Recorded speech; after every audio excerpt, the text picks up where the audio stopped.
태호야, 저 여자. 이름이 뭐라고 나왔지? 늦은 밤 11시 수십조 원대 그룹을 이끄는 재벌 회장의 손에서 위스키 잔이 미끄러졌습니다. TV 화면 속 산골 마을에서 할머니들 팔짱 끼고 걸어가는 낡은 패딩 차림의 여자. 30년 전 새벽마다 김밥을 말아주던 그 눈웃음이 그대로였습니다. 위자료 한 푼 없이 사라졌던 전처. 그 여자가 지금 기초수급 턱걸이 생활을 하고 있었습니다. 그런데 며칠 뒤 회장이 몰랐던 사실 하나가 터집니다. 그날 이혼 도장을 찍던 전처의 뱃속에는 아이가 있었다는 것을. 사연 시작하기 전에 구독 눌러주시면 새로운 사연을 매일 받아보실 수 있어요. 오늘의 사연 시작합니다. 2026년 3월의 어느 늦은 밤, 서울 한남동 대저택 3층 서재에서 성도건설 회장 한정우가 소파에 깊이 몸을 묻고 위스키를 한 모금 넘겼습니다. 다음 주 이사회에서 발표할 해외 수주 보고서를 검토하다 눈이 뻑뻑해진 정우가 습관처럼 리모컨을 집어들고 아무 채널이나 눌렀죠. 화면에서 KBS 1TV 다큐멘터리가 흘러나왔습니다. 강원도 산골 마을에서 독거노인들의 식사와 건강을 돌보는 봉사자들의 이야기를 담은 프로그램이었습니다. 카메라가 한 봉사자의 하루를 따라갔습니다. 새벽에 일어나 마을회관 부엌에서 된장국을 끓이고 거동이 불편한 할머니 집까지 도시락을 직접 들고 걸어가는 여성의 뒷모습이 잡혔습니다. 카메라가 천천히 정면으로 돌아 얼굴을 비추는 순간 화면 아래에 자막이 떴습니다. 봉사자 오수련 65세. 정우의 손에서 위스키 잔이 미끄러져 소파 쿠션 위로 넘어졌습니다. 리모컨마저 바닥에 떨어졌지만 정우는 죽지 않았습니다. 소파에서 벌떡 일어나 TV 앞으로 다가간 정우가 화면 속 수련의 얼굴을 들여다보았습니다. 30년 세월이 만든 주름, 볕에 그을린 피부, 거칠어진 손. 그런데 젊은 시절 새벽마다 김밥을 말 때 짓던 그 특유의 눈웃음이 그대로 남아 있었습니다. 다큐멘터리가 끝나고 화면이 다음 프로그램으로 넘어간 뒤에도 정우는 꺼진 화면 앞에 서서 한참을 꼼짝하지 못했습니다. 그 밤 정우는 침실에 들어가지 않았습니다. 서재 소파에 누워 천장만 바라보며 뜬 눈으로 밤을 지새웠죠. 같은 층 안쪽 침실에서 자고 있던 아내 차윤서가 새벽 2시에 화장실을 다녀오다 서재불이 켜져 있는 것을 발견했지만 남편이 가끔 야간에 서류를 보는 습관이 있었기에 대수롭지 않게 여기고 다시 잠자리에 들었습니다. 다음 날 새벽 6시 한숨도 자지 못한 정우가 평소보다 1시간 일찍 출근 준비를 마치고 차에 올랐습니다. 정우가 20년 측근 비서실장 김태호에게 전화를 걸었습니다. 태호야, 어젯밤 KBS 1TV에서 마을의 사람들이라는 다큐멘터리 나왔다. 거기 나온 봉사자 오수련이라는 사람 찾아라. 태호가 수첩을 꺼내 적으며 물었습니다. 오수련이요. 알겠습니다. 혹시 추가 정보가 있으십니까? 정우가 핸들을 잡은 손에 힘을 주며 낮은 목소리로 말했습니다. 윤서한테는 물론이고 그룹 임원 누구한테도 알리지 마. 절대로. 외부 조사 인력을 써. 비서실 내부 기록에도 남기지 마라. 태호가 즉시 과거 그룹 내부 감사 건으로 인연이 있는 민간조사업체 대표에게 개인적으로 연락했습니다. 이틀 뒤 조사 결과가 담긴 봉투가 회장 전용 우편함에 올라왔습니다. 보고서의 내용은 이러했습니다. 수련은 강원도 홍천군 두촌면 외딴 마을에서 홀로 살며 마을회관을 거점으로 독거노인 돌봄 활동을 하고 있었습니다. 이혼 후 위자료나 재산 분할을 한 푼도 청구하지 않았고 현재 기초생활수급자 바로 윗단계인 차상위 계층으로 살고 있었습니다. 보고서를 읽은 정우가 서재 문을 잠갔습니다. 책상 맨 아래 서랍 깊숙이 오래된 만년필 케이스 뒤에 넣어둔 낡은 사진 한 장을 꺼내 들었습니다. 사진 속에는 서울 청량리 시장 노점 좌판 앞에서 앞치마를 두른 25살 수련과 트레이닝복 차림의 27살 정우가 나란히 서 있었습니다. 사진 뒷면에 수련의 둥근 글씨가 적혀 있었습니다.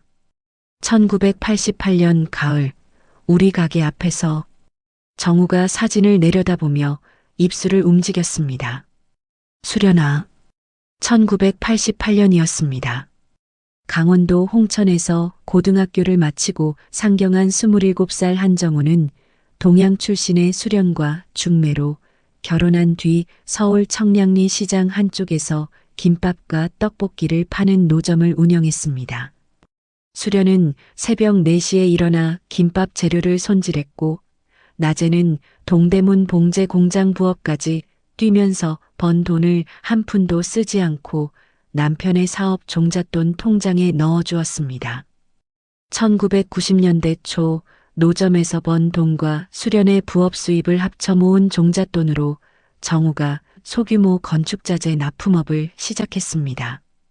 1997년 외환위기가 닥쳤을 때 주변 업체들이 줄줄이 쓰러지는 가운데 수련은 새벽 도시락 배달을 추가해서 인근 공사 현장 노동자들에게 납품하는 아이디어를 냈습니다. 그 도시락 납품이 건설 현장 소장들과의 인맥으로 이어지면서 정우는 중견 건설사로 도약할 실마리를 잡았습니다. 사업이 커지던 1990년대 후반 정우는 건설업 허가를 따내기 위해 관청 주변 업계 모임과 골프 회동에 드나들기 시작했습니다. 그 자리에서 재력가 차 회장의 외동딸 차윤서를 만났습니다.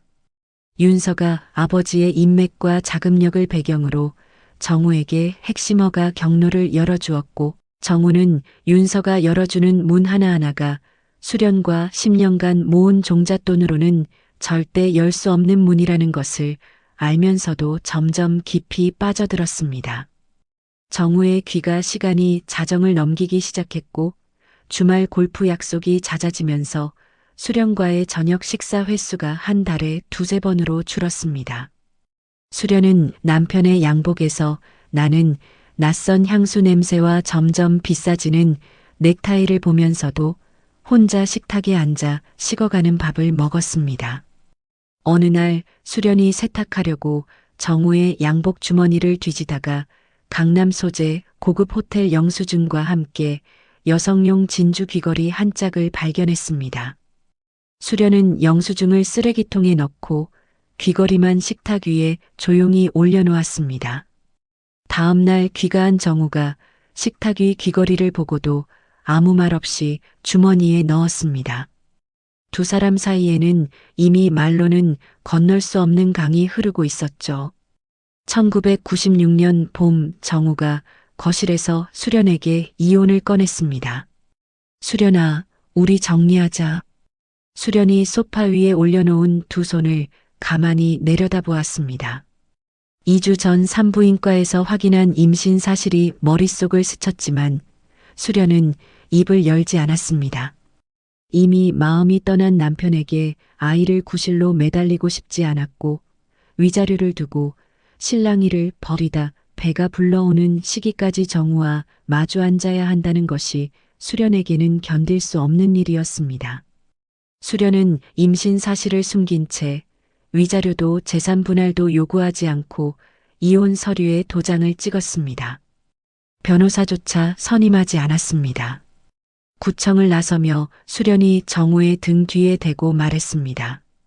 당신 사업 잘 되라. 정우는 그 말을 들었지만 뒤돌아보지 않았습니다. 이혼 직후 정우는 윤서와 재혼했고 윤서 아버지의 자금과 인맥을 등에 업고 성도건설을 10대 그룹 계열사로 끌어올렸습니다. 업계에서는 정우를 자수성가 신하라 불렀지만 그 신화의 첫 장을 쓴 사람이 누구인지 아는 사람은 거의 없었습니다. 정우와 윤서는 결혼 초기 사업 확장에 모든 힘을 쏟느라 아이를 미루었고 30대 중반 이후에는 윤서의 난임 진단으로 결국 자녀를 갖지 못한 채 30년이 지났습니다. 수련은 이혼 후 서울에 남아있을 곳이 없어 고향 홍천으로 내려갔습니다. 가진 것은 봉제 공장에서 모은 얼마 안 되는 적금뿐이었죠. 그해 가을 홍천에서 아들을 출산한 수련은 출생신고를 일부러 늦추었습니다. 이혼 후 300일이 지난 시점까지 미루어 전 남편의 친생 추정이 붙지 않도록 한 뒤 아버지란을 비워둔 채 자신의 성을 따라 오준혁으로 아이를 신고했습니다. 수련은 홍천에서 식당 보조, 농산물 선별 공장 일을 전전하며 아이를 키웠습니다.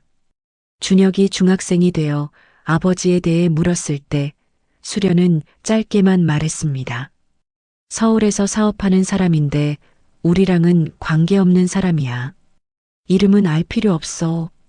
하지만 준혁은 고등학교 때 동사무소에서 어머니의 옛 혼인관계 증명서를 직접 떼어 한정우라는 이름을 확인했고 인터넷 검색으로 성도건설 회장이라는 사실까지 알아냈습니다. 그 뒤로 준혁은 아버지에 대해 다시는 묻지 않았습니다. 세월이 지나면서 수련은 홀로 사는 마을 어르신들의 식사와 안부를 챙기는 일을 자연스럽게 맡았고 마을에 없어서는 안 될 사람이 되었습니다. 다시 현재 서재에서 흑백 사진을 내려놓은 정우가 보고서의 한 줄을 다시 읽었습니다. 위자료 및 재산 분할 청구 없음, 차상위계층. 정우가 수화기를 집어들었습니다. 태호야, 이번 주말에 홍천으로 간다. 내가 직접 가봐야겠어. 수행 차량 없이 내 차로. 태호가 잠시 뜸을 들이다 조심스럽게 물었습니다. 사모님 쪽에서 주말 일정을 물으시면 어떻게 하겠습니까? 정우가 긴 침묵 끝에 입을 열었습니다. 지방 현장 점검이라고 해. 전화를 끊은 정우가 서재 창문 앞으로 걸어갔습니다. 한남동의 야경이 발 아래로 펼쳐져 있었습니다. 30년 전 청량리 시장 노점에서 올려다보던 서울의 불빛과 지금 내려다보는 서울의 불빛. 정우는 한참을 서 있다가 소파 옆 바닥에 떨어져 있는 리모컨을 줍지 않은 채 서재 불을 껐습니다. 토요일 아침 7시 정우가 평소 주말이면 입는 골프복 대신 눈에 띄지 않는 검은 패딩과 모자를 꺼내 입었습니다. 지하 주차장에서 태호가 준비한 검은 세단에 올라탔는데 성도건설법인 차량이 아니라 태호 개인명의 차였습니다. 두 사람은 서울을 빠져나와 홍천 방향 고속도로에 올랐습니다. 정우는 조수석에서 한마디도 하지 않고 창밖의 겨울 산자락만 바라보았고 태호는 룸미러로 회장의 얼굴을 살피면서 20년을 모셔오며 처음 보는 종류의 표정이라고 속으로 생각했습니다. 2시간 뒤 홍천군 두촌면에 도착한 두 사람이 마을 초입의 작은 슈퍼 앞에 차를 세웠습니다. 간판에 두촌상회라고 적힌 가게였죠. 태호가 커피를 사러 슈퍼 안으로 들어간 사이 정우가 차 안에서 마을 회관 쪽을 바라보았습니다. 마침 회관 현관문이 열리면서 수련이 양손에 보온 도시락 가방 2개를 들고 나왔습니다. 뒤따라 나온 할머니 2분의 팔짱을 끼고 천천히 마을길을 걸어가기 시작했습니다. 수련은 달아빠진 카키색 패딩 점퍼에 장화를 신고 있었습니다. 할머니들에게 무언가 말하며 웃고 있었는데 한 할머니가 길에서 미끄러질 뻔하자 재빨리 부축하며 팔을 더 단단히 잡았습니다. 차 안에서 그 모습을 지켜보던 정우가 문손잡이에 손을 대고도 차에서 내리지 못했습니다. 입술을 꽉 깨물고 손가락 끝에만 힘을 주었습니다. 수련이 할머니들을 각각 집까지 데려다주고 혼자 마을길을 되돌아오는 길이었습니다. 갑자기 가슴 깊은 곳에서 올라온 기침이 연달아 터져 나왔습니다. 수련이 길 한쪽 돌담에 손을 짚고 쪼그려 앉아 한참을 헐떡였습니다. 기침 소리가 차 안까지 들려왔고 정우가 반사적으로 차 문을 밀며 뛰쳐나가려 했습니다. 회장님, 태호가 커피를 든 채 급히 돌아와 정우의 팔을 잡았습니다. 지금 나가시면 안 됩니다. 수련 씨가 놀랍니다. 정우가 태호의 팔을 뿌리치지 못하고 주먹을 꽉 쥐었습니다. 수련이 기침을 멈추고 다시 일어나 마을회관 쪽으로 걸어가는 것을 확인한 뒤에야 거칠게 숨을 내쉬었습니다. 태호는 정우의 손등에 핏줄이 선 것을 보며 이 일이 단순한 감상이 아니라 회장의 근본을 흔드는 무언가라는 것을 느꼈습니다. 서울로 돌아오는 차 안에서 정우가 입을 열었습니다. 수련이 건강 상태를 알아봐라. 병원 기록을 직접 조회하라는 소리가 아니다. 마을 사람들한테 넌지시 물어서 평소 어디가 아픈지 병원에 다니는지를 파악해. 태호가 고개를 끄덕이며 답했습니다. 다음 주 중으로 조사원을 마을에 보내겠습니다. 조사원이 마을회관 인근에서 이장 박노식과 자연스럽게 이야기를 나누며 정보를 모았습니다. 이장에 따르면 수련이 최근 몇 달 사이 기침이 잦아졌고 홍천읍 소재 의원에 몇 차례 다녀왔으며 마을 사람들이 서울 큰 병원에 가보라고 권하지만 수련은 완강히 거절한다고 했습니다. 돈도 없고 마을 할머니들 두고 갈 수 없다고 매번 그 소리만 하더라고요. 이 내용이 태호를 통해 정우에게 보고되었습니다. 한편 한남동 저택에서 윤서는 남편이 토요일에 골프도 치지 않고 새벽같이 외출한 것을 이상하게 여기고 있었습니다. 오후에 돌아온 정우에게 물었습니다. 어디 다녀온 거야? 지방 현장 점검. 정우가 짧게 답하고 서재로 들어갔습니다. 윤서는 더 캐묻지 않았지만 저녁 식사 내내 남편의 얼굴에서 눈을 떼지 않았습니다. 다음 주 월요일 윤서가 정우의 개인 운전기사를 불러 넌지시 물었습니다. 회장님 주말에 어디 가셨는지 혹시 알아? 운전기사가 고개를 숙이며 대답했습니다. 저는 주말에 쉬었습니다. 비서실장님이 직접 모셨다고만 들었습니다. 윤서의 눈이 가늘어졌습니다. 태호가 직접 운전했다는 것 자체가 비밀스러운 외출이라는 뜻이었습니다. 윤서가 입술을 다물고 남편의 서재 쪽으로 시선을 돌렸습니다. 화요일 낮 정우가 본사에 있는 시간을 확인한 윤서가 서재에 들어갔습니다. 책상 서랍을 하나씩 열었고 맨 아래 서랍에서 낡은 흑백 사진과 함께 봉투 하나를 발견했습니다. 봉투 겉면에는 아무 표기가 없었지만 안에 든 보고서 첫 장에 이렇게 적혀 있었습니다. 대상자 오수련 65세 강원도 홍천군 두촌면 거주 한정우 회장 전 배우자. 윤서의 얼굴이 돌처럼 굳었습니다.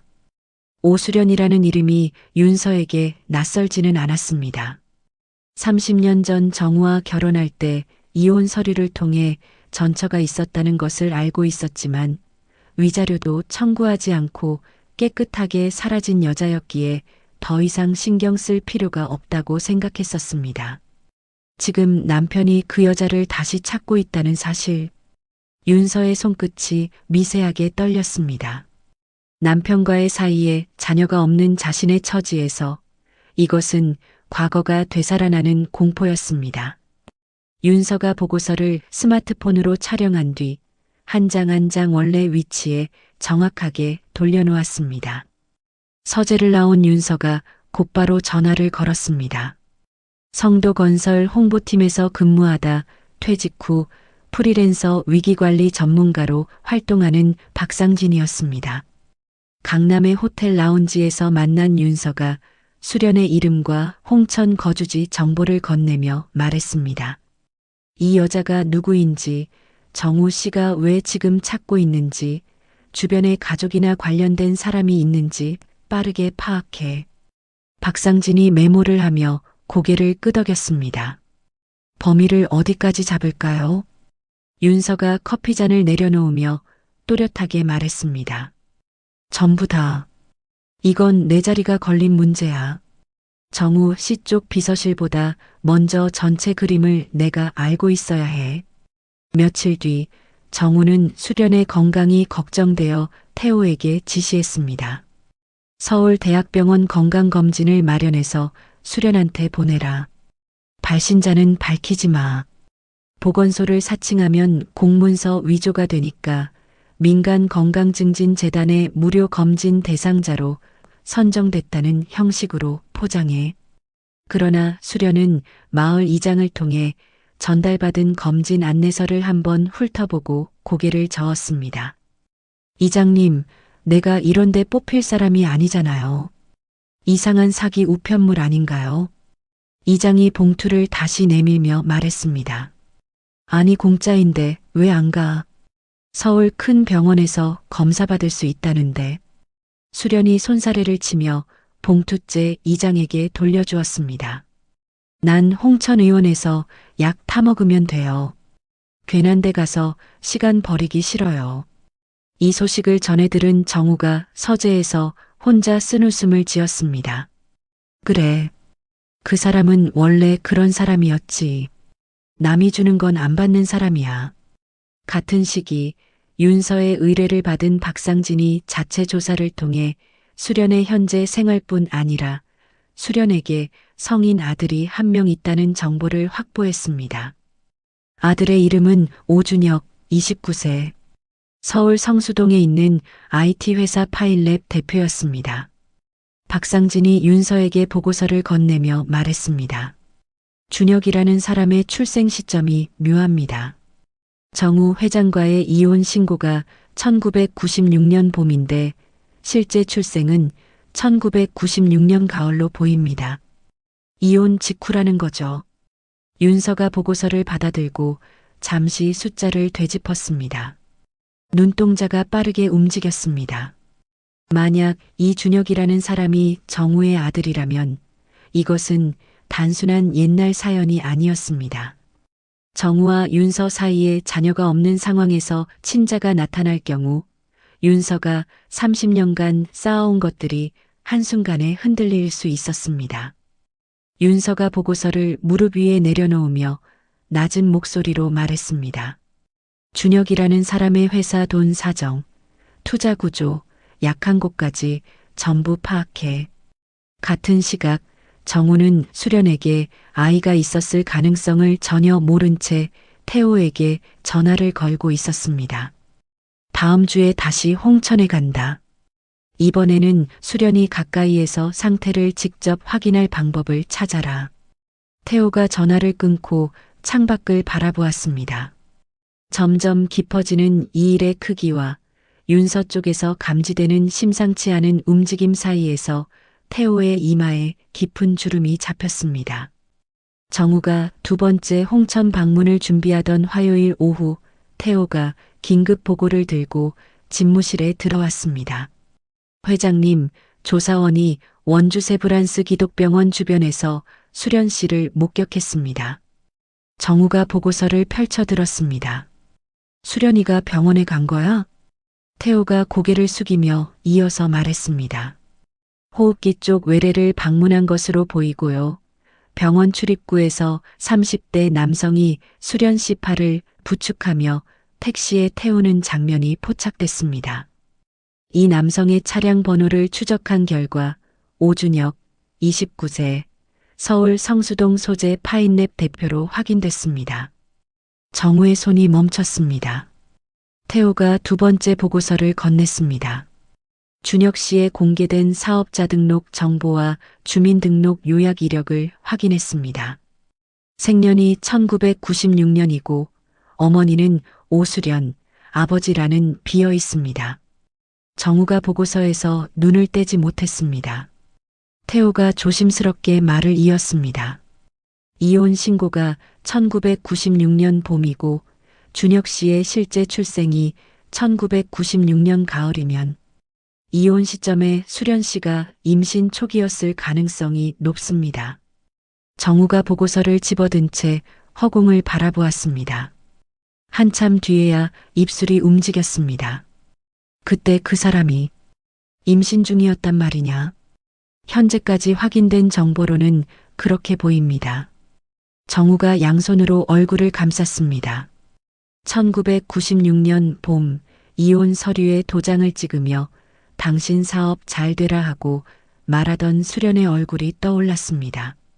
그때 수련의 뱃속에 자신의 아이가 있었다는 사실이 30년 전 기억 전체를 완전히 다른 색으로 바꿔놓았습니다. 정우가 즉시 오준혁에 대한 상세 조사를 지시했습니다. 사흘 뒤 올라온 보고서에 따르면 준혁은 수련이 홍천에서 식당 보조와 농산물 공장 일을 전전하며 홀로 키운 아들이었습니다. 홍천 지역 초중고를 졸업하고 성적 장학금으로 서울의 대학 컴퓨터공학과에 진학했으며 졸업 후 물류 관련 기술 회사 파인랩을 창업하여 40억 원의 투자를 유치한 인물이었습니다. 어머니의 성을 따르고 있었고 아버지에 대해서는 주변 누구에게도 말한 적이 없었습니다.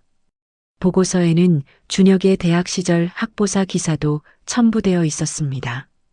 어머니가 새벽마다 공장에 나가시는 걸 보면서 자랐습니다. 내가 성공해야 어머니를 쉬게 해드릴 수 있다고 생각했습니다. 정우가 그 문장에서 눈을 떼지 못했습니다. 이 아이가 자신 없이, 아니, 자신 때문에 어떤 어린 시절을 보냈는지를 비로소 그려보기 시작했습니다.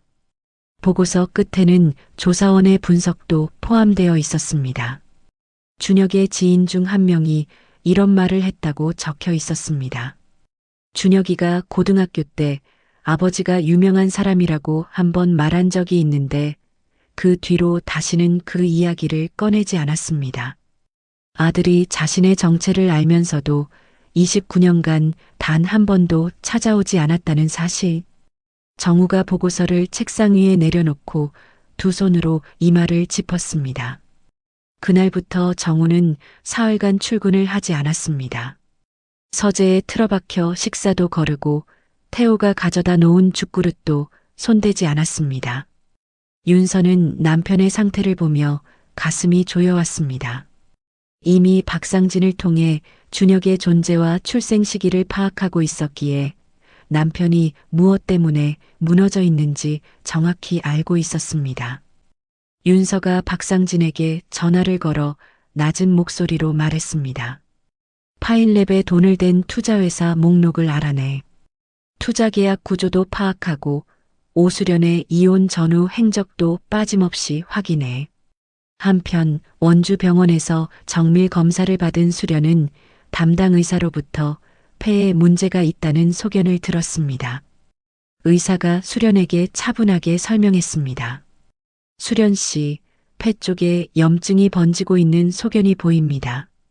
서울 큰 병원에서 조직 검사를 포함한 정밀 진단을 받으셔야 정확한 상태와 치료 방법을 세울 수 있어요. 지금 단계에서 적극적으로 대응하지 않으면 폐 기능이 돌이킬 수 없이 떨어집니다.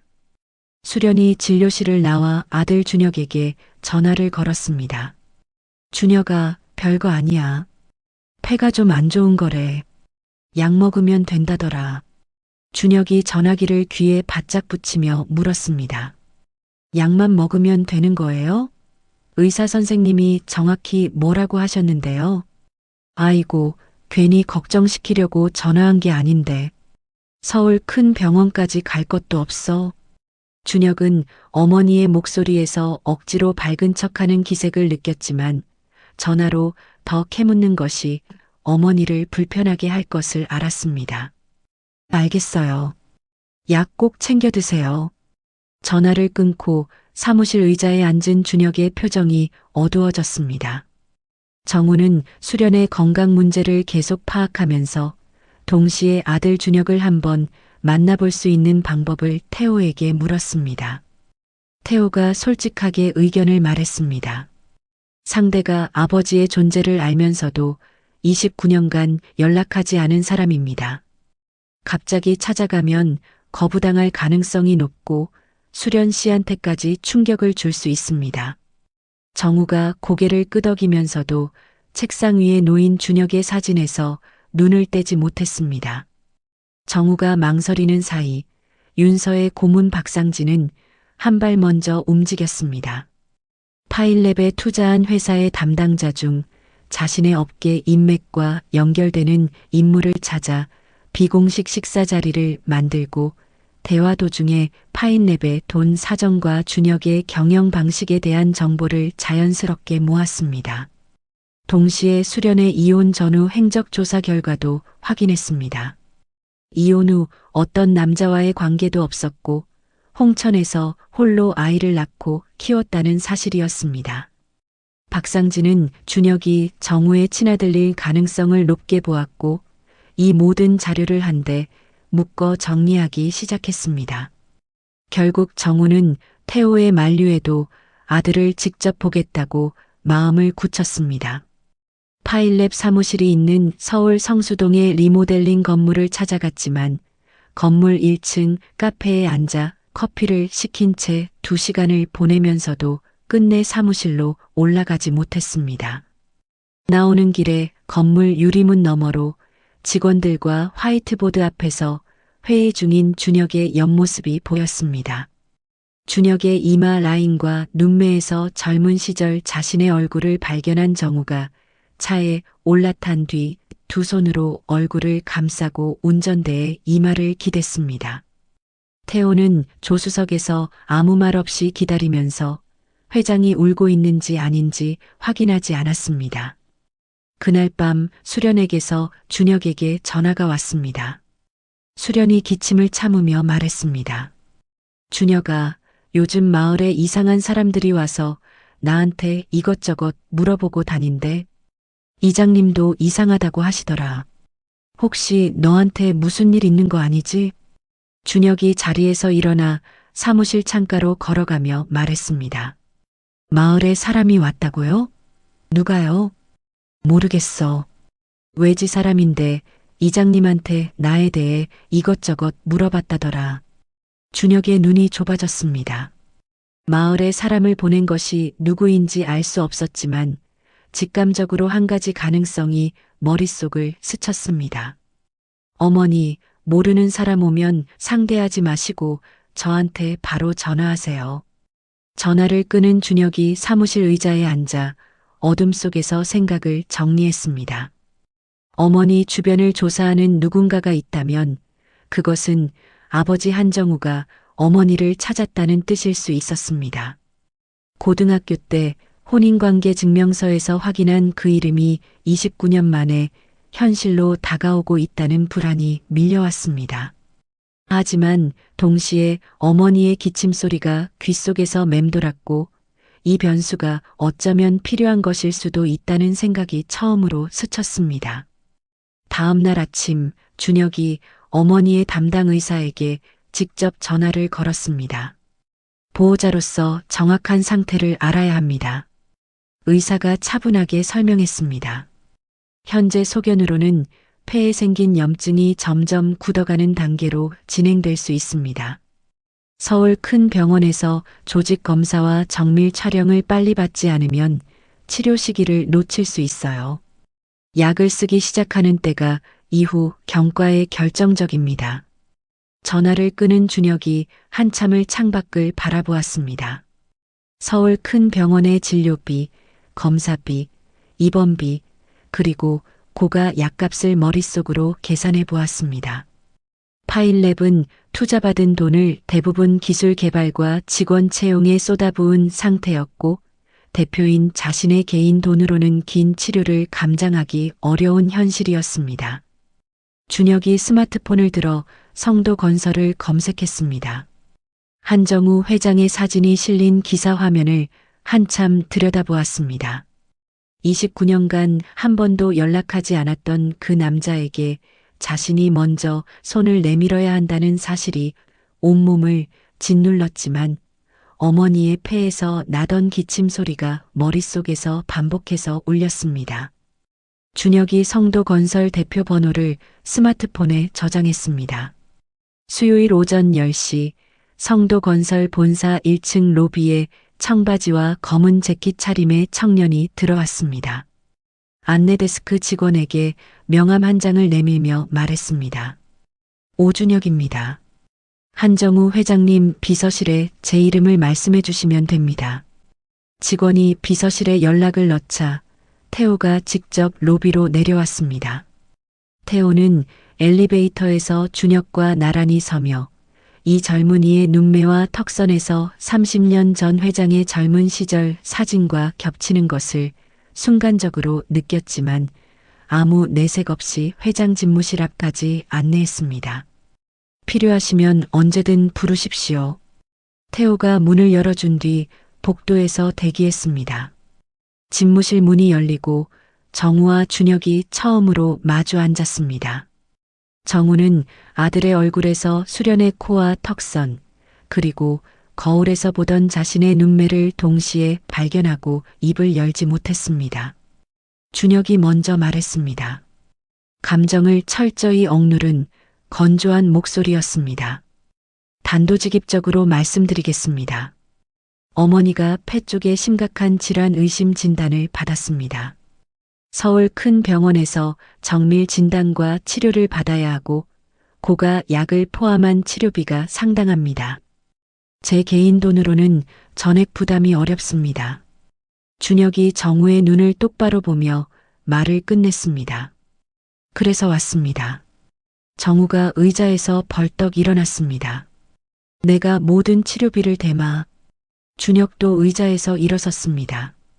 목소리가 높아졌습니다.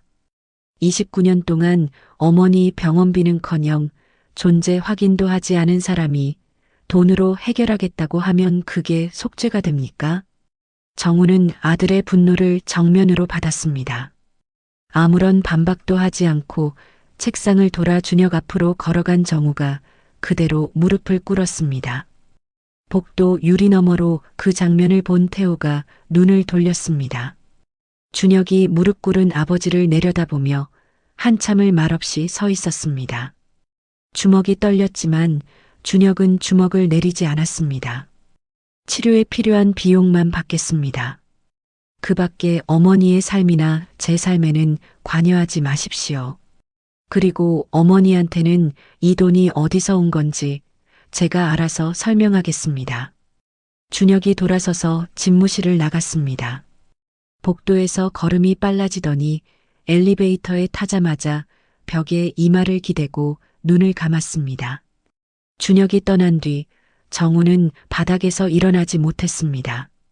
무릎 꿇은 자세 그대로 한참을 있다가 태호가 조심스럽게 집무실에 들어와 불렀습니다.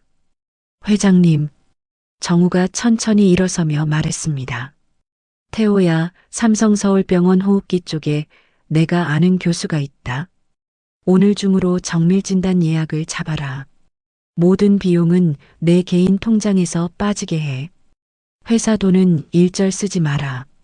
다음 날 태호가 병원 예약을 마치고 수련을 서울로 모셔올 교통편과 병실까지 정리하여 보고했습니다. 문제는 수련 씨 본인이 서울행을 거부할 가능성이 높다는 겁니다. 정우가 두 손을 책상 위에 올리며 말했습니다. 내가 직접 갈 수는 없어. 준혁 씨가 설득해야 한다. 병원 예약 정보와 일정을 준혁 씨한테 전달해라. 태호가 준혁에게 연락하자 준혁이 한마디로 못 박았습니다. 차는 보내지 마십시오. 제 차로 모시고 갑니다. 그 주말 준혁이 직접 홍천으로 내려갔습니다. 파일랩의 주간 경영회의를 부대표 이도윤에게 맡기면서 개인 사정이 있다고만 말했고 금요일 저녁 성수동을 출발해 밤늦게 홍천 어머니 집에 도착했습니다.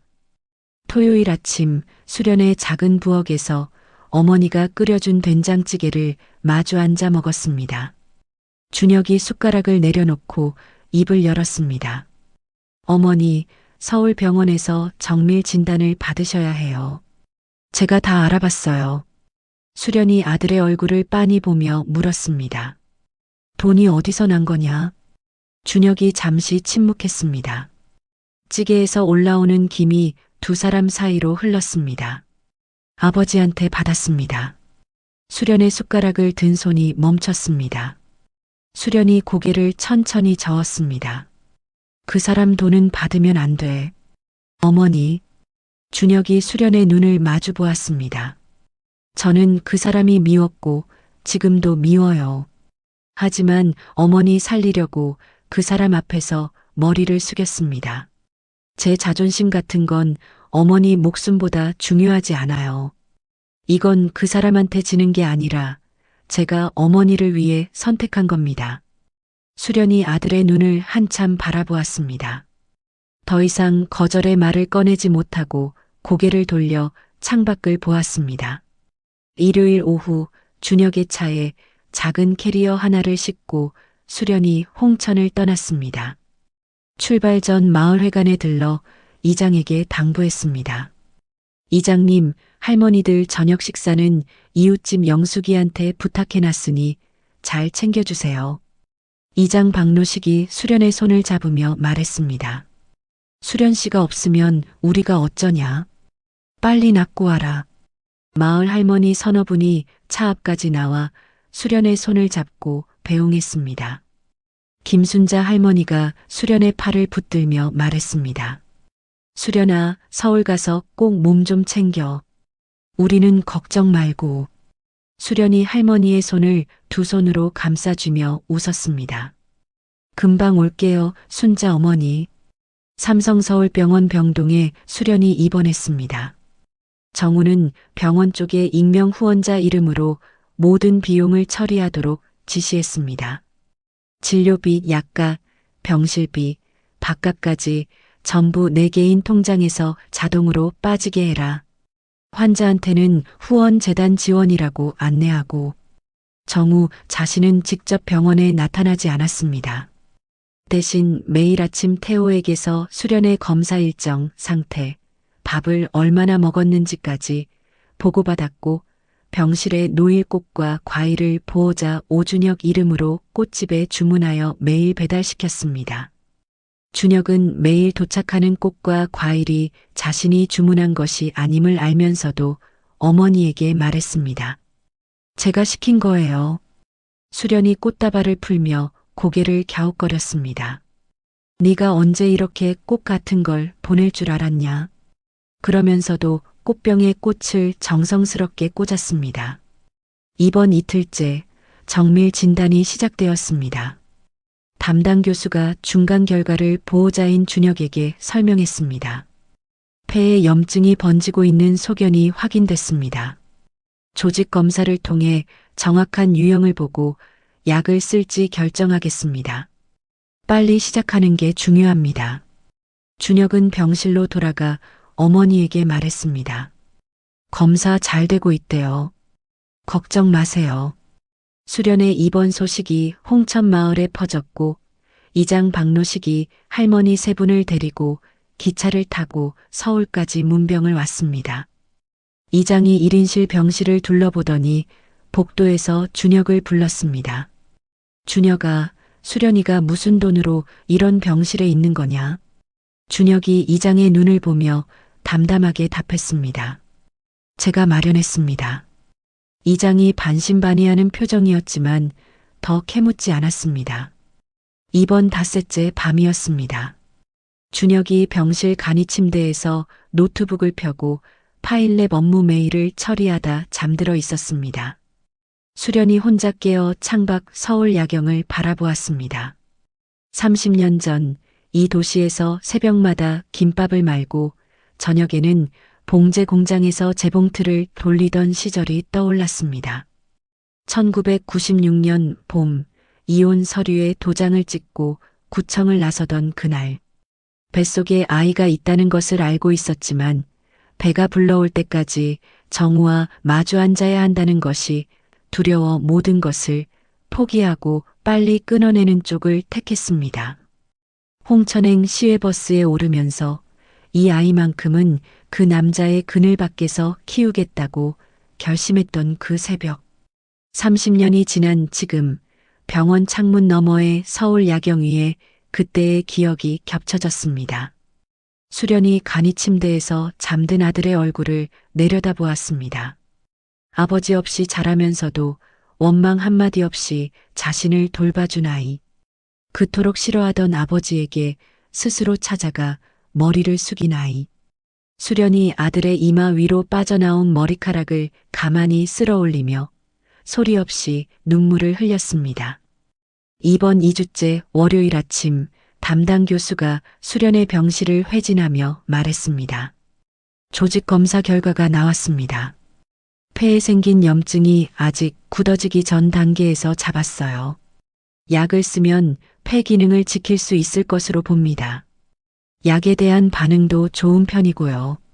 수련이 이불 위에 올린 두 손을 가만히 내려다보며 고개를 끄덕였습니다.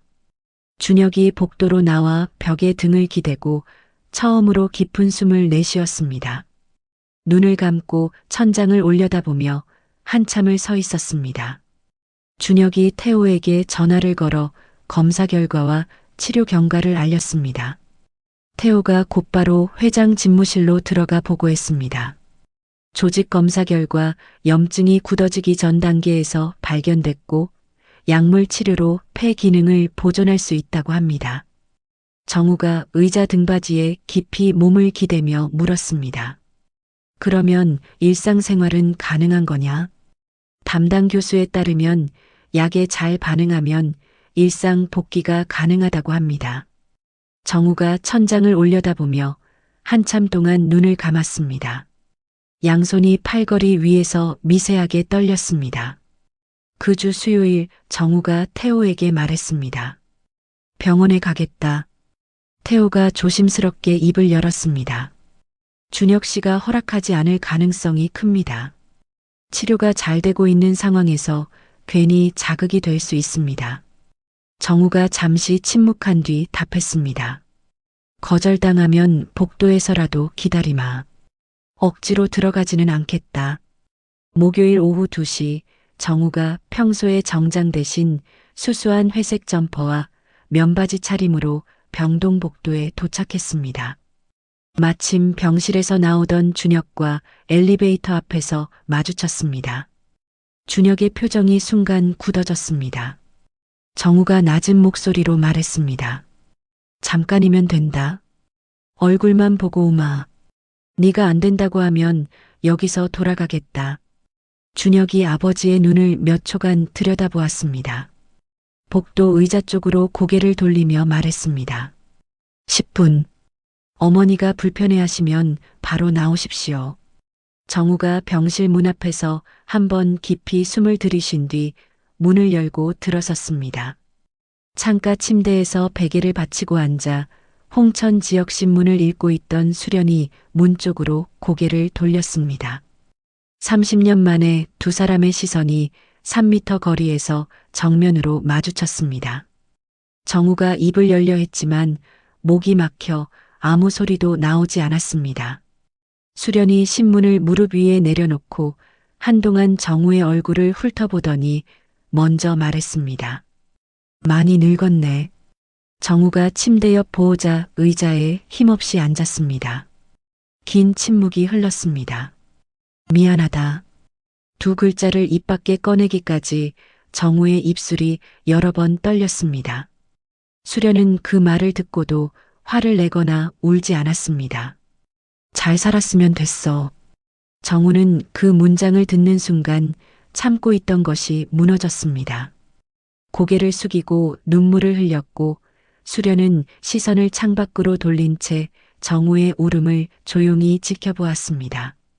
10분이 한참 지나 복도로 나온 정우가 눈가를 손등으로 닦으며 복도 끝 자판기 앞에 서 있는 준혁에게 걸어갔습니다. 고맙다.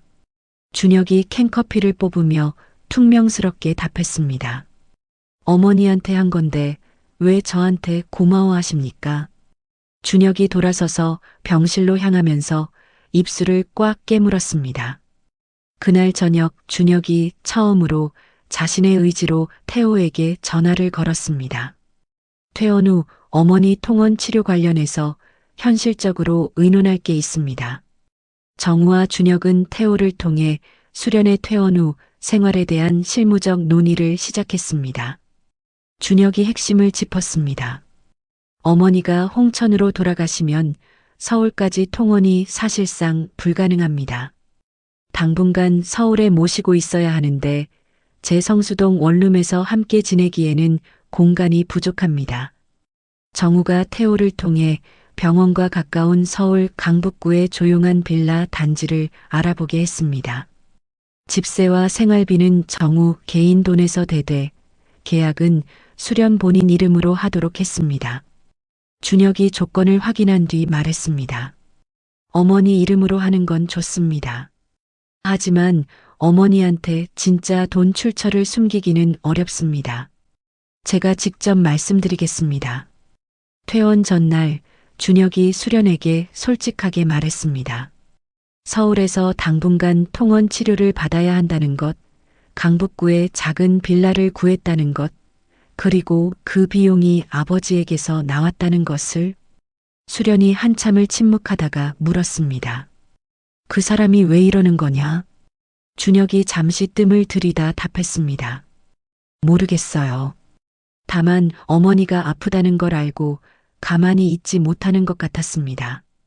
수련이 이불 위에 손을 한참 내려다보았습니다. 알겠다. 더 이상 거부하지 않았습니다. 퇴원 후 수련이 강북구 빌라에 이사하는 날 준혁이 직접 짐을 옮겼습니다. 홍천에서 택배로 보낸 작은 캐리어 2개와 이불 한 채가 전부였습니다. 수련이 빌라 베란다에 나가 화분 하나를 놓으며 혼잣말했습니다. 홍천 텃밭보다야 작지만 여기서라도 상추는 키울 수 있겠다.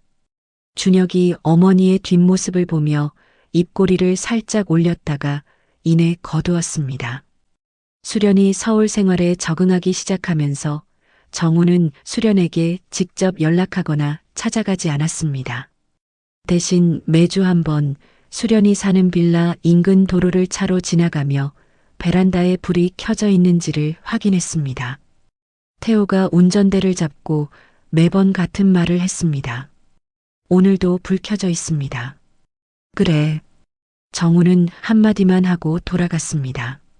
동시에 정우는 성도건설 사회공헌팀에 지시를 내렸습니다. 수련이 봉사하던 홍천 두촌면 마을에 노인복지관을 짓는 사업이었습니다. 사회공헌팀장에게는 사업 근거를 구체적으로 제시했습니다. 두촌면에 혼자 사는 어르신 비율이 홍천군 평균보다 1.8배 높고 마을 회관이 낡아서 시설 확충이 필요하다는 지자체 보고서가 있다. 이걸 근거로 기획안을 만들어 태호에게는 따로 진짜 이유를 말했습니다. 수련이가 돌아가면 일할 곳이 있어야지. 수련도 서울 생활에 적응하면서 변화가 생겼습니다.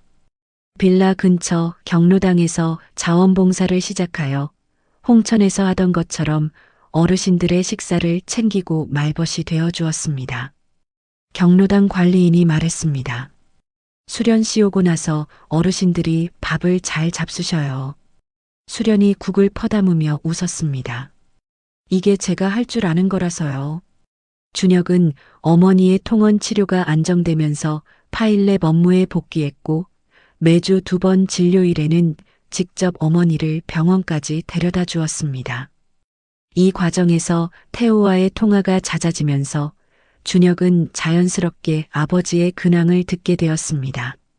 정우가 매일 어머니 상태를 물어본다는 것, 복지관 건립을 추진하고 있다는 것, 그리고 매주 빌라 간처를 지나간다는 것까지 어느 금요일 저녁 파일랩 사무실에서 퇴근 후 혼자 남은 준혁이 어머니가 빌라에서 담가 보내준 깍두기를 먹으며 생각에 잠겼습니다. 고등학교 때 혼인관계 증명서에서 한정우라는 세 글자를 확인한 뒤 스스로에게 세운 원칙이 있었습니다. 그 남자와는 관계없다. 하지만 그 원칙으로는 설명할 수 없는 것들이 하나둘 쌓이고 있었습니다. 준혁이 깍두기 그릇을 내려놓으며 중얼거렸습니다. 그렇다고 그 30년이 지워지는 건 아니야. 수련의 2번째 외래 진료에서 담당 교수가 말했습니다.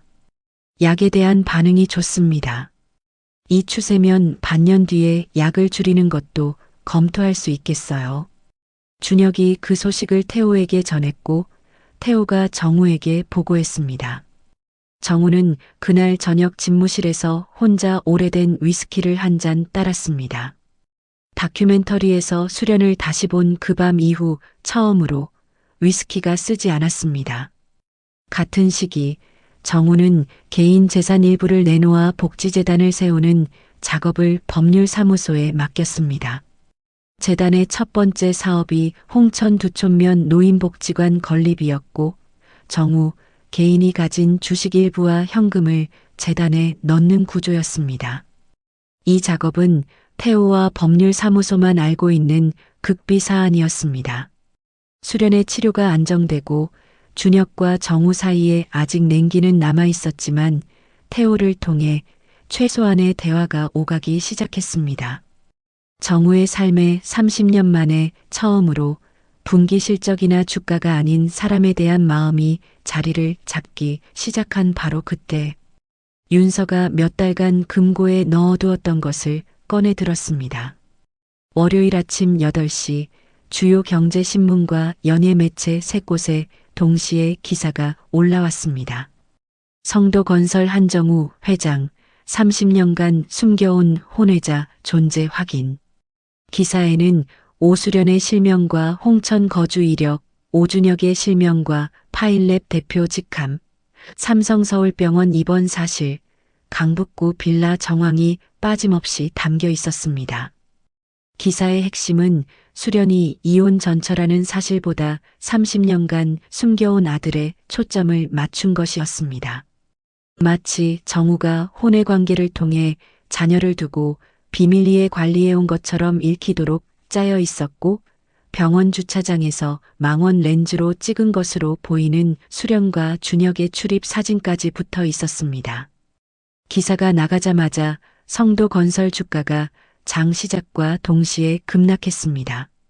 이사회 비상연락망이 가동되면서 사회이사 4명이 잇따라 태호에게 전화를 걸었고 기관 투자자 쪽에서도 우려를 쏟아냈습니다. 태호가 오전 9시에 정우에게 긴급 보고를 올렸습니다. 기사 내용의 구체적인 수준과 사진 확보 방식을 볼 때 내부에서 나간 것이 확실합니다. 박상진이라는 인물이 경제지 기자 2명과 최근 여러 차례 만난 정황이 있습니다. 정우가 기사를 읽으면서도 자신의 체면이나 주가보다 먼저 입을 연 말은 다른 것이었습니다. 수련이하고 준혁이가 이걸 봤을 때 어떻게 되겠느냐. 같은 시각 파일랩 사무실에서 아침 전체 회의 중이던 준혁은 마케팅 팀장이 건넨 스마트폰 화면으로 기사를 확인했습니다. 회의실이 순식간에 조용해졌고 직원들의 시선이 대표에게로 쏠렸습니다. 기사 댓글에는 재벌 혼외자가 아버지 돈 받아먹기, 어머니는 형편이 어려운데 아들은 대표? 같은 글이 빠르게 달리면서 오준혁과 파일랩이 실시간 검색어 상위에 올랐습니다. 준혁이 회의를 멈추고 자기 방으로 들어가 문을 닫았습니다. 먼저 어머니에게 전화를 걸었습니다. 어머니, 오늘 인터넷 뉴스 보지 마세요. 제가 설명드릴 게 있으니까 저녁에 갈게요. 수련의 목소리가 떨렸습니다.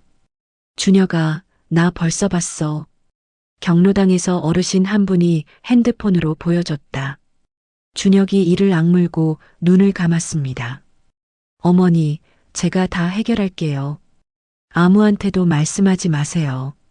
그날 오후 파일랩에 투자한 3곳 중 2곳이 연달아 준혁에게 연락했습니다. 한 곳의 담당자가 말했습니다. 재벌가 문제에 우리 투자회사가 엮이는 것에 대해 위에서 우려하고 있습니다. 투자를 다시 검토하겠습니다. 다른 한 곳은 더 직접적이었습니다. 다음 주까지 공식 해명이 없으면 후속 투자 계약을 보류하겠습니다. 준혁이 3년간 모든 것을 쏟아 키워온 파일랩의 사업 기반이 하루아침에 흔들리기 시작했습니다. 준혁이 정우에게 직접 전화를 걸었습니다. 결국 당신과 엮이니까 이렇게 됐습니다. 어머니 치료비 받은 게 이런 결과를 만들었어요. 처음부터 관여하지 말았어야 했습니다. 정우는 아무런 변명도 반박도 하지 않았습니다. 내 말이 맞다.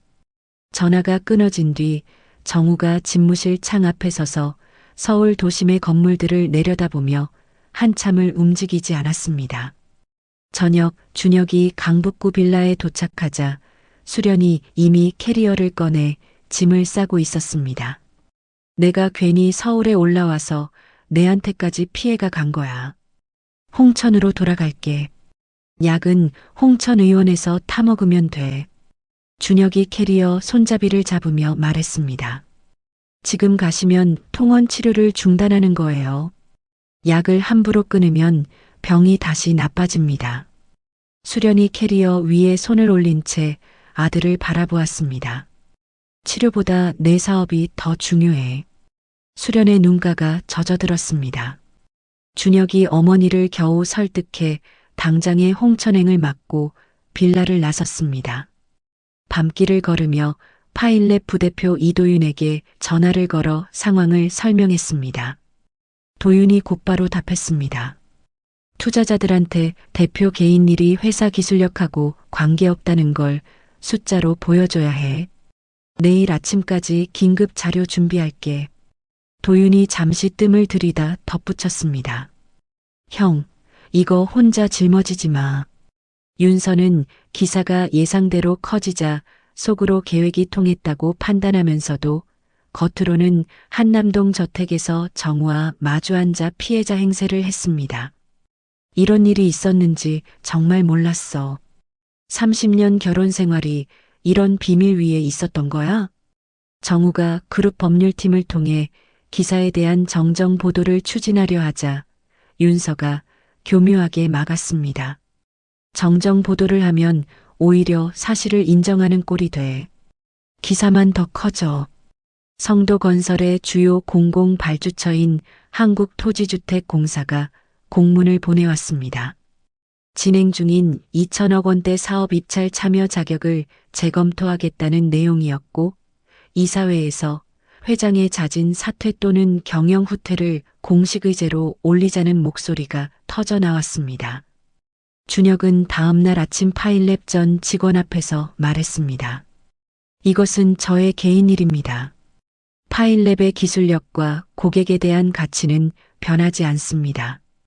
우리가 만든 물류 솔루션의 성능은 대표의 가족관계와 관계없습니다. 직원들이 박수로 응답했습니다. 하지만 퇴근 후 빈 사무실에서 혼자 앉아 모니터를 끄고 어둠 속에서 어머니에게 전화를 걸었습니다. 괜찮아요. 다 해결할 수 있어요. 준혁의 목소리가 떨리고 있다는 것을 준혁 스스로가 알고 있었습니다. 기사가 나간 지 사흘째 온라인에서는 두 가지 여론이 부딪혔습니다. 하나는 재벌의 도덕적 문제를 비난하는 쪽이었고 다른 하나는 기사의 방향이 이상하다며 이혼 시점과 준혁의 출생 시기를 대조하는 쪽이었습니다. 일부 누리꾼이 혼외자가 아니라 이혼 전에 잉태된 아이 아니냐는 의문을 제기하기 시작했지만 아직 전체 흐름을 바꿀 만큼의 힘은 되지 못했습니다. 태호가 이 상황의 돌파구를 찾기 위해 독자적으로 움직이기 시작했습니다. 먼저 박상진과 경제지 기자가 만난 강남 호텔 라운지의 보안 영상을 호텔 측에 공식 요청하여 확보했습니다.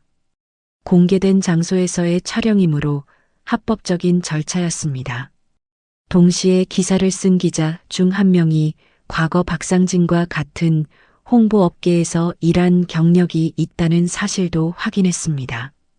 태호는 법률사무소를 통해 법원에 증거 확보 신청을 넣어 박상진이 기자에게 보낸 메일 기록과 기사 나가기 이틀 전 기자에게 건 통화 내역을 합법적으로 확보했습니다. 여기에는 박상진이 수련의 주민등록 이력을 불법으로 조회한 정황까지 포함되어 있었습니다. 병원 주차장에서 수련과 준혁을 찍은 사진에 대해서도 전문가 분석 의견을 받았는데 박상진이 외부 촬영 인력까지 동원했다는 것을 보여주는 내용이었습니다. 태호가 정리된 증거 자료를 들고 정우에게 보고했습니다. 회장님, 이 자료면 기사가 내부 공작으로 왜곡되어 나갔다는 것을 증명할 수 있습니다. 특히 박상진의 개인정보 불법 조회 건은 고발까지 가능합니다. 태호가 잠시 말을 멈추었다가 이었습니다. 다만 이 자료를 공개하면 박상진 뒤에 있는 사모님을 정면으로 겨누는 일이 됩니다. 정우가 한참 동안 입을 열지 않았습니다. 30년 전 윤서와의 재혼이 가져다 준 것들과 그 대가로 잃은 것들을 저울질하듯 눈을 감고 있다가 천천히 고개를 끄덕였습니다. 같은 밤 강북구 빌라에서 수련이 캐리어를 다시 풀어놓고 베란다에 나가 화분에 물을 주었습니다. 경로당 어르신들이 기사를 보고도 아무도 자신을 다르게 대하지 않았다는 것에 작은 위안을 느끼면서도 아들의 사업이 자신 때문에 무너지고 있다는 무게에 짓눌려 잠을 이루지 못했습니다. 기사가 나간 지 닷새째인 금요일 오전, 정우가 성도건설 본사 18층 대회의실에 이사회 긴급 소집을 요청했습니다. 사회이사 4명과 사내이사 3명, 감사위원 2명이 자리에 앉았고 정우가 자리에서 일어나 입을 열었습니다. 제 과거와 현재에 대해 그리고 이번 기사가 어떻게 나가게 된 것인지 직접 말씀드리겠습니다. 정우는 30년 전 수령과의 결혼과 이혼의 경위, 아들 준혁의 존재를 자신이 최근에야 알게 된 사실, 수련의 치료비를 개인 돈으로 지원한 경위를 자신의 입으로 시인했습니다. 이어서 태호가 준비한 증거 자료가 스크린에 떴습니다. 박상진과 경제지 기자의 호텔 라운지 보안 영상, 법원 절차를 통해 확보한 메일 발송 기록과 통화 내역, 망원 렌저 촬영 분석 의견서, 그리고 박상진이 수련의 주민등록 이력을 불법으로 조회한 정황이 순서대로 제시되었습니다. 정우가 스크린을 가리키며 말했습니다. 이번 기사는 사실을 보도한 것이 아닙니다. 그룹 내부 인물이 왜곡된 방향으로 의도적으로 흘린 것입니다. 제 이혼 전 혼인 중에 잉태된 아들을 혼외자로 둔갑시킨 겁니다. 회의실 한쪽에 앉아있던 윤서의 얼굴이 하얗게 변했습니다. 스크린에 박상진의 이름과 보안 영상이 뜨는 순간 윤서의 손이 무릎 위에서 떨렸습니다. 정우는 윤서를 직접 가리키지는 않았습니다. 이 자료의 유출 지시자가 누구인지는 이사회와 감사위원회에서 별도로 확인하실 수 있을 겁니다. 박상진 씨의 개인정보 불법 조회건에 대해서는 고발을 포함한 법적 조치를 진행 중입니다. 정우가 이어서 윤서가 가진 그룹 내 등기이사 자리에 대해 적격성 재심사를 이사회에 정식으로 요청했습니다. 이사회가 끝난 직후 오후 2시 정우는 본사 1층 브리핑룸에서 기자회견을 열었습니다.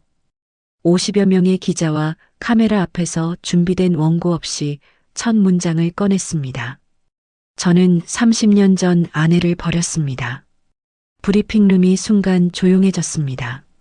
정우가 수령과의 결혼부터 이혼까지의 과정을 시간순으로 밝혔습니다. 이혼할 때 아내가 임신 중이었다는 사실을 저는 몰랐습니다. 아들의 존재를 안 것은 불과 몇 달 전입니다. 기자 한 명이 손을 들고 물었습니다. 기사에서 혼외자라고 표현된 부분에 대해서는 어떻게 말씀하시겠습니까? 정우가 마이크 앞으로 한 걸음 다가서며 답했습니다. 제 아들은 혼인 중에 잉태된 아이입니다. 이 점은 가족관계 등록부로 확인할 수 있습니다. 기사에서 사실이 왜곡된 방향으로 나간 경위는 내부 조사에서 확인되었고 관련자에 대한 법적 조치를 준비하고 있습니다. 정우가 카메라를 바라보며 마지막으로 말했습니다. 전처와 아들에게 제 과거가 피해를 준 것에 대해 해야 할 일은 사과와 책임입니다. 그것은 사적으로 해나가겠습니다. 정우가 카메라 앞에서 깊이 고개를 숙여 인사했습니다. 강북구 빌라에서 기자회견 중계를 TV로 지켜보던 수련은 정우가 아내를 버렸습니다라고 말하는 대목에서 리모컨을 쥔 손에 힘이 들어갔습니다. 옆에 앉아 함께 보던 준혁은 아무 말 없이 화면을 응시했습니다. 수백 대의 카메라 앞에서 자신의 치부를 직접 드러내는 아버지의 모습. 자존심이 전부인 줄 알았던 그 남자가 자존심을 내려놓는 모습을 준혁이 한참 동안 가만히 바라보았습니다. 기자회견 이후 여론의 방향이 움직이기 시작했습니다. 수련의 삶에 대한 감동과 응원이 쏟아지면서 숨겨진 혼외자라는 처음의 방향이 30년 전 버려진 아내와 아들에 대한 뒤늦은 속죄로 서서히 바뀌어 갔습니다. 다만 결국 돈 있으니까 용서받는 거 아니냐, 재산 내놓는 것도 이미지 관리라는 비판도 여전히 적지 않아 완전한 반전이라기보다는 동정 쪽이 조금씩 힘을 얻어가는 흐름이었습니다. 윤서의 고문 박상진은 자료 유출 정황이 이사회에 공개되고 고발까지 예고되면서 궁지에 몰렸습니다. 감사위원회가 조사를 시작하자 박상진은 자기 변호사를 통해 진술서를 감사위원회에 냈습니다. 모든 것은 윤서 사모님의 지시에 따른 것이었고 개인정보 조회 역시 윤서 측의 요청에 따른 것입니다. 이 진술서가 윤서에게 결정적 타격이 되었습니다. 이사회는 감사위원회 보고를 바탕으로 윤서의 등기이사직 직무정지를 의결했고 한 달 내 임시 주주총회를 열어 정식 해임 안건을 올리기로 했습니다. 윤서는 자신의 변호사와 긴급 회의를 거쳐 판단을 내렸습니다. 주주총회에서 해임당하는 것보다 스스로 물러난 뒤 이혼 소송에서 재산 분할을 최대한 받아내는 쪽이 낫다는 계산이었습니다. 기자회견 다음 주 수요일 윤서가 등기이사직 자진 사임서를 이사회에 냈습니다. 동시에 변호사를 통해 정우에게 이혼 소송을 제기하겠다는 통보서를 보냈습니다. 윤서가 한남동 저택에서 개인 짐을 챙겨 강남의 서비스 주거시설로 거처를 옮기는 날 정우가 현관에서 윤서의 뒷모습을 지켜보았지만 잡지 않았습니다. 윤서가 떠난 저택에서 정우가 혼자 저녁을 먹었습니다. 30년 전 윤서와의 재혼이 자신에게 가져다 준 것들과 그 대가로 잃은 것들, 어느 쪽이 더 무거운지는 이미 답이 나와 있었습니다. 성도건설 주가는 기자회견 후 이틀간 출렁이다가 셋째 날부터 회복되기 시작했고 한국토지주택공사의 입찰 재검토 공문도 회장의 공식 해명과 내부 조치가 확인됨에 따라 재검토를 종료한다는 후속 통보로 마무리되면서 그룹 경영이 안정을 찾아갔습니다. 파일랩 쪽도 여론의 변화 영향을 받았습니다. 투자 철회를 통보했던 한 곳이 먼저 연락해 재검토 결과 투자 유지를 결정했다고 알려왔고 다른 한 곳도 보류를 풀었습니다. 새로운 투자 제안 2건이 추가로 들어왔는데 준혁이 도윤에게 지시했습니다. 투자 제안은 기술 검토 기준으로만 판단해 동정심이나 화제성에 기댄 투자는 받지 않는다. 위기가 수습된 후 첫 번째 주말 준혁이 어머니의 정기 진료를 마치고 돌아오는 길에 차 안에서 태호에게 전화를 걸었습니다. 한 회장님과 만날 자리를 잡아주십시오. 제가 직접 요청하는 겁니다. 태호가 잠시 놀란 듯 말을 멈추었다가 답했습니다. 장소와 시간을 말씀해 주시면 제가 조율하겠습니다. 다음 주 수요일 오후 서울 부암동의 한적한 전통 찻집에서 정우와 준혁이 마주 앉았습니다. 두 사람 사이에 놓인 녹차가 식도록 오랜 침묵이 흘렀습니다. 준혁이 먼저 입을 열었습니다. 기자회견을 받습니다. 카메라 앞에서 어머니한테 한 일을 직접 말한 것은 제가 예상하지 못한 일이었습니다. 준혁이 찻잔을 내려다보며 이었습니다. 용서하는 건 아닙니다. 솔직히 아직 용서가 뭔지도 모르겠습니다. 하지만 시간을 드리겠습니다. 어머니가 그걸 원하시는 것 같으니까. 정우가 한참을 아무 말 하지 못하다가 입을 열었습니다. 그것만으로 충분하다. 나는 그것 이상을 바랄 자격이 없다. 준혁이 차를 한 모금 마신 뒤 말했습니다. 하나 더. 어머니 통원 치료가 끝나면 어머니는 홍천으로 돌아가고 싶어 하실 겁니다. 그때 복지관이 완공되어 있으면 좋겠습니다. 정우가 아들의 눈을 바라보며 답했습니다. 반드시 완공하마. 찻집을 나서며 준혁은 아버지에게 악수를 청하지도 인사를 건네지도 않고 먼저 걸어갔습니다. 정우가 아들의 뒷모습을 바라보았습니다. 자신과 닮은 넓은 어깨와 고든 걸음걸이. 정우는 찻집 앞에 한참 서 있다가 반대 방향으로 걸어갔습니다. 그 저녁 수련이 준혁에게서 아버지를 만났다는 전화를 받았습니다. 빌라 베란다에서 화분에 물을 주던 수련이 물뿌리개를 내려놓으며 나직이 말했습니다. 그래, 그래야지. 수련의 목소리에는 30년간 삼켜왔던 무언가가 조금씩 풀리는 듯한 미세한 떨림이 있었습니다.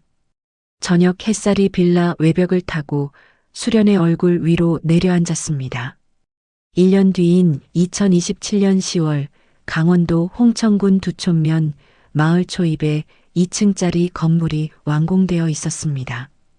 건물 정면에 두촌 어르신 행복센터라는 간판이 걸려 있었고 1층에는 식당과 공동활동실, 건강관리실이, 2층에는 프로그램실과 작은 도서관이 마련되어 있었습니다.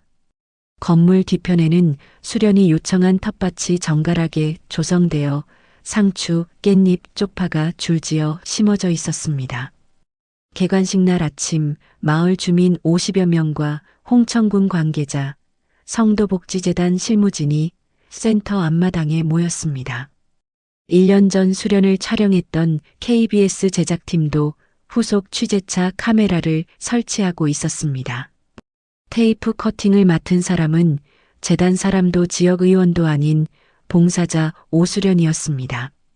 수련이 투박한 가위를 들고 쑥스럽게 웃으며 양옆에 선 김순자 할머니, 이말순 할머니와 함께 리본을 잘랐습니다.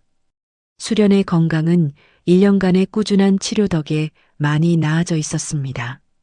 담당 교수가 반년 전 약을 줄였고 수련은 한 달 전 강북구 빌라를 정리하고 홍천으로 돌아와 원래 살던 집에 다시 짐을 풀었습니다.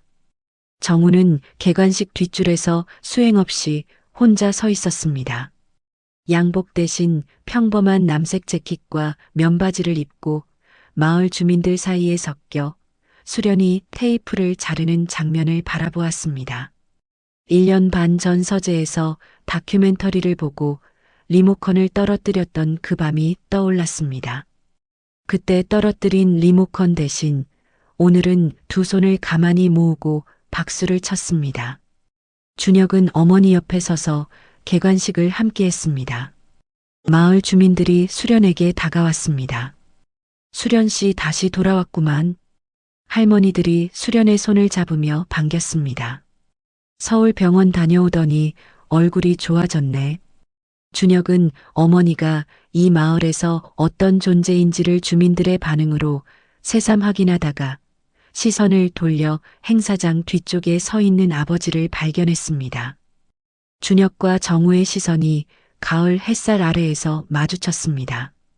준혁이 잠시 망설이다가 아버지를 향해 고개를 한번 천천히 끄덕였습니다. 악수도 포옹도 아닌 그러나 지난 1년 반 동안의 시간이 만들어낸 가장 정직한 동작이었습니다. 정우가 입술을 꽉 깨물며 가슴이 벅차올랐지만 자리에서 다가가지 않았습니다. 그 자리에 선 채로 같은 깊이의 끄덕임으로 답했습니다. 개관식 후 마을 주민들과 함께하는 점심자리에서 수련이 센터 1층 식당 주방에 들어가겠다고 나섰습니다. 내가 국 끓일게요. 할머니들이 식당 테이블에 둘러앉으며 기뻐했습니다. 수련이 국이 제일 맛있어. 준혁이 어머니를 도와 식판과 국그릇을 나르면서 이장에게 말했습니다. 이장님, 어머니 잘 부탁드립니다. 이장 박노식이 손을 내저으며 웃었습니다. 부탁은 무슨 수련 씨가 우리를 돌보는 거지 우리가 수련 씨를 돌보는 게 아니요. 점심 식사 때 정우가 주민들 사이에 앉아 수련이 끓인 된장국을 떠먹었습니다. 마을 할머니 한 분이 정우에게 말을 걸었습니다. 양반, 어디서 왔어? 정우가 누구인지 전혀 모르는 눈이었습니다. 정우가 국그릇을 두 손으로 감싸쥐며 답했습니다. 서울에서 왔습니다. 30년 전 이 고장을 떠나던 27살의 자신이 67세가 되어 이 마을 밥상 앞에 다시 앉아 있었습니다. 국물이 넘어가지 않아 정우가 숟가락을 잠시 내려놓았습니다. 오후 주민들이 하나둘 돌아가고 센터가 조용해졌습니다. 수련이 건물 뒤편 텃밭으로 나가 작물 상태를 살폈습니다. 여기 상추는 다음 주부터 어르신들 점심 반찬으로 쓸 수 있겠어. 깻잎은 조금 더 자라야 하고. 뒤따라온 태호가 전했습니다. 회장님이 텃밭은 수련님이 원하시는 대로 쓰시라고 하셨습니다. 수련이 흙을 털며 웃었습니다. 그 사람은 텃밭이 뭔지나 알아. 평생 흙 한 번 안 만져본 양반이. 수련의 말투에 30년 전과 같은 결의 편안함이 미세하게 섞여 있었습니다. 서울로 돌아가기 전 준혁이 센터 주차장에서 정우와 잠시 나란히 섰습니다. 준혁이 먼저 입을 열었습니다. 파일랩 후속 투자가 확정됐습니다. 기술 검토 기준으로 통과한 겁니다. 정우가 답했습니다. 축하한다. 준혁이 차 문을 열며 말했습니다. 축하는 나중에 어머니한테 해주십시오. 어머니가 더 좋아하실 겁니다. 준혁의 말투에는 1년 반 전의 날 선거부와는 확연히 다른 온도가 있었습니다. 아직 따뜻하지는 않았지만 적어도 얼음이 풀리기 시작한 물의 온도였습니다. 준혁이 떠난 뒤 정우가 센터를 나서며 마을길을 혼자 걸었습니다. 두 촌면의 좁은 도로 양쪽으로 황금빛 벼가 익어가는 가을 들판이 펼쳐져 있었습니다. 마을길 중간에서 정우가 걸음을 멈추고 뒤를 돌아보았습니다. 멀리 센터 건물이 보였고 1층 식당에 불이 켜져 있었습니다. 그 불빛 아래에서 수련이 내일 어르신들에게 줄 반찬을 준비하고 있을 것이었습니다. 정우가 나직이 중얼거렸습니다. 이제야 제대로 사는 건가? 센터 안에서 수련은 내일부터 시작할 돌봄 프로그램 시간표를 직접 손글씨로 적어 식당 벽에 붙이고 있었습니다. 월요일 건강체조, 화요일 노래교실, 수요일 텃밭 활동, 목요일 영양식 만들기, 금요일 이야기 나누기. 마을 할머니 김순자가 센터 문을 두드리며 물었습니다. 수련아, 내일 아침에도 밥 해주는 거지? 수련이 벽에서 돌아서며 웃었습니다. 그럼요, 순자 어머니. 내일 아침은 콩나물국이에요. 좋아하시잖아요. 서울로 향하는 차 안에서 준혁이 라디오를 틀었습니다. 뉴스에서 소식이 흘러나왔습니다. 성도건설 한정우 회장이 개인 재산을 내놓아 설립한 성도복지재단의 첫 번째 사업인 홍천 노인복지관이 오늘 문을 열었습니다. 준혁은 볼륨을 높이지도 줄이지도 않고 그대로 들었습니다. 뉴스가 끝난 뒤 혼잣말로 중얼거렸습니다. 참 오래 돌아왔네. 그것이 아버지의 속죄를 향한 말인지 자신과 아버지의 관계를 향한 말인지 어머니가 다시 마을로 돌아온 것을 향한 말인지 준혁 스스로도 정확히 알지 못했습니다. 한남동 저택 서재에 돌아온 정우가 책상 맨 아래 서랍을 열었습니다.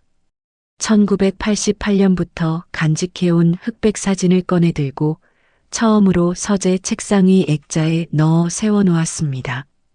사진 속 수련의 둥근 글씨 1988년 가을 우리 가게 앞에서가 저녁 스탠드 불빛 아래 선명하게 드러났습니다.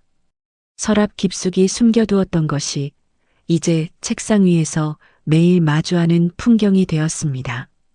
센터를 나선 수련이 집으로 걸어가는 길에 하늘을 올려다보았습니다. 30년 전 임신한 배를 안고 홍천행 버스에서 내려 이 마을 하늘을 처음 올려다보았던 1996년 여름 새벽이 떠올랐습니다. 그때의 하늘은 막막하고 어두웠고 오늘의 하늘은 높고 맑았습니다. 마을에 어둠이 깔리기 시작했지만 두촌 어르신 행복센터 1층 식당의 불빛만이 작고 따뜻하게 켜져 있었습니다. 수련은 30년 전 뱃속에 아이를 품은 채 위자료 한 푼 받지 않고 홍천행 버스에 올랐습니다. 새벽 공장에 나가고 식당 설거지를 하고 그렇게 하루하루 버티면서 아들 하나를 키워냈습니다. 누구를 원망하지도 누구에게 손 벌리지도 않았습니다. 그저 자기 앞에 놓인 하루를 묵묵히 살았을 뿐이죠. 정우는 뒤늦게야 자신이 잃어버린 것의 크기를 알았습니다. 수십조 원의 그룹을 가지고도 채울 수 없는 것이 있다는 걸 67세가 되어서야 깨달은 겁니다. 준혁은 아버지를 용서하겠다고 말하지 않았습니다. 대신 시간을 주겠다고 했죠. 그 한마디가 어쩌면 용서보다 더 무겁고 더 정직한 말이었을지도 모릅니다. 세 사람의 30년은 각자 달랐지만 결국 같은 곳을 향해 돌아왔습니다. 홍천 두촌면 작은 마을 식당에 불이 켜진 그곳. 수련이 끓인 된장국 한 그릇이 놓인 그 밥상 앞에서 세 사람의 시간은 비로소 다시 흐르기 시작했습니다. 늦었다고 아무것도 할 수 없는 건 아닙니다. 다만 늦은 만큼 더 오래 걸을 각오가 필요한 거겠죠. 이야기를 끝까지 들어주신 분이 계시다면 잘 들었다고 댓글 하나만 남겨주세요. 감사합니다.